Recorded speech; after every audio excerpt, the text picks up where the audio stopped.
Hello, thank you for joining me for this series of videos on staying healthy and preventing COVID-19 infection during this current epidemic.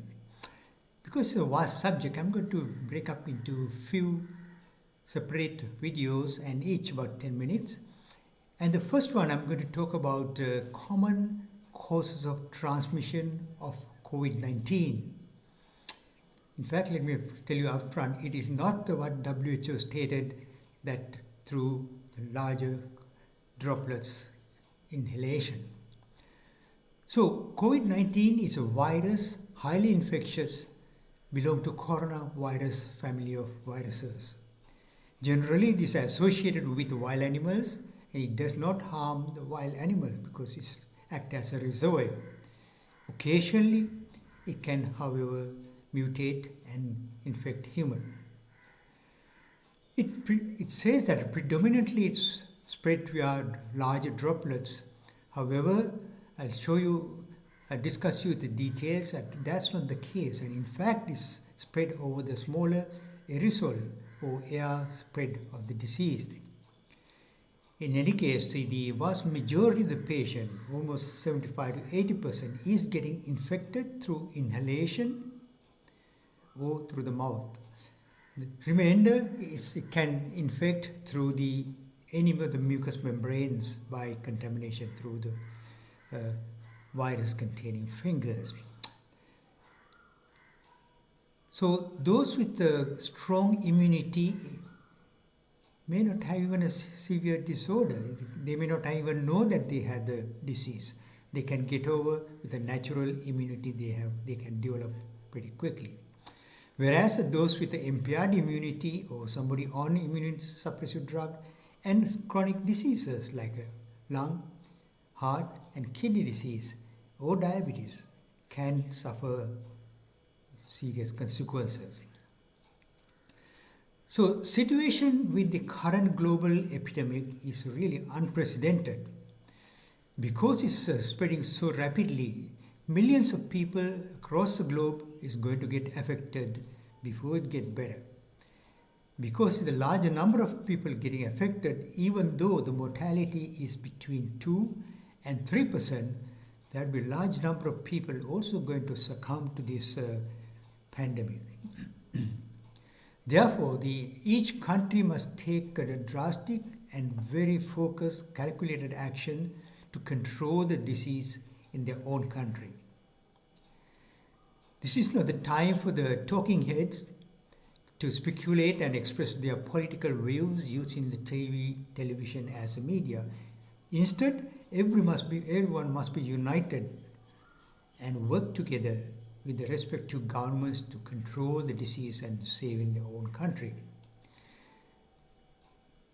It's important to note that there's no one measure that can be implemented by anyone to accomplish the goal of controlling the disease. It's not going to happen.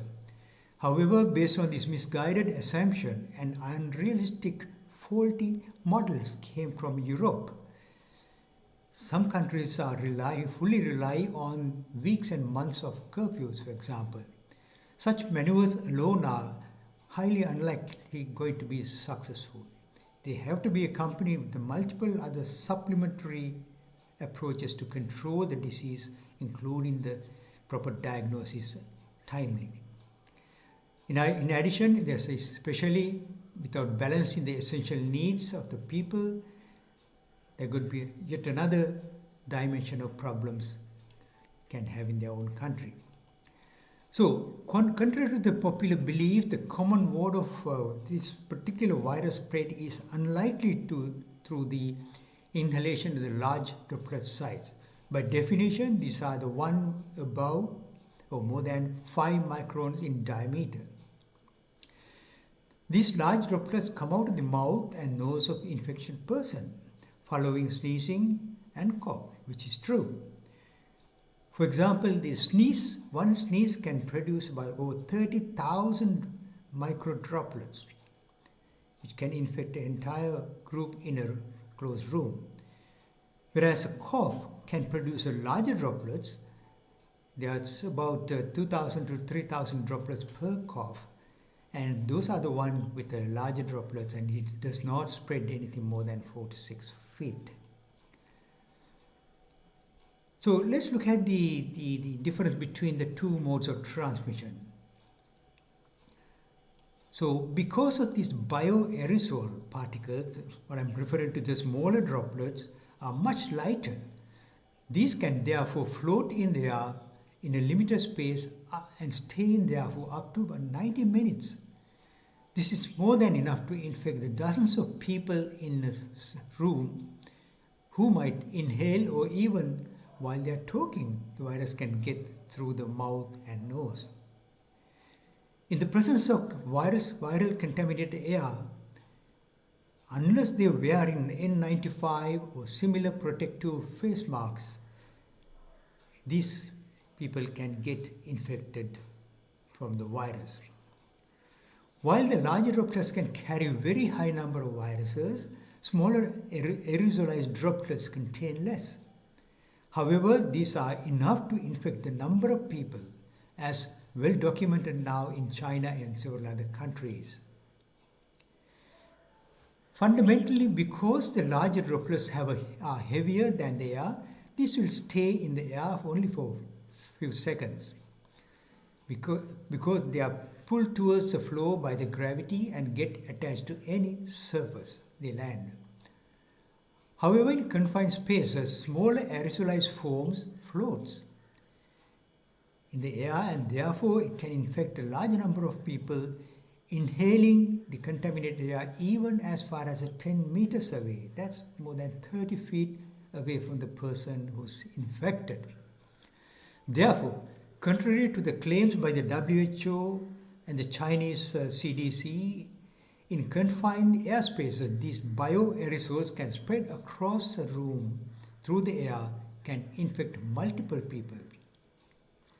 Such places include, but not limited to, any place where humans are gathering, such as congregations, parties, classrooms, even movie theaters, in buses, aircrafts, and for that matter, any room can do this. Because of the initial dissemination was misguided, of the information came through WHO, everyone globally blindly accepted that myth.